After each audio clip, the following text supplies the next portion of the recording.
Allama Iqbal, full name Muhammad Iqbal, was a renowned philosopher, poet, and politician in British India.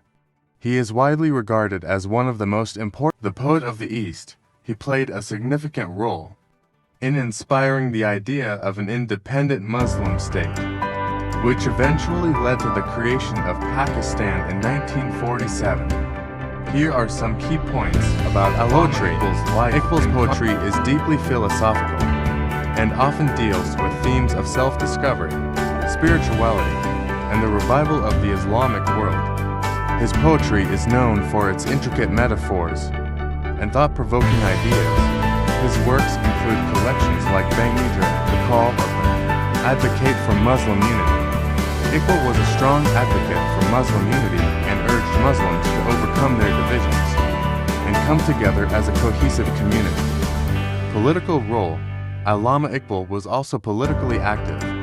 He served as a member of the All India Muslim League and played a crucial vision for Pakistan.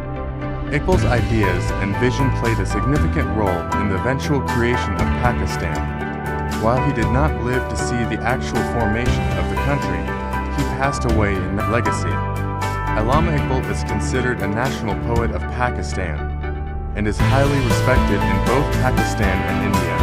His poetry continues to inspire people. In summary, Allama Iqbal was a multifaceted intellectual who made significant contributions to poetry, philosophy, and the political landscape of the Indian subcontinent. His work and ideas continue to resonate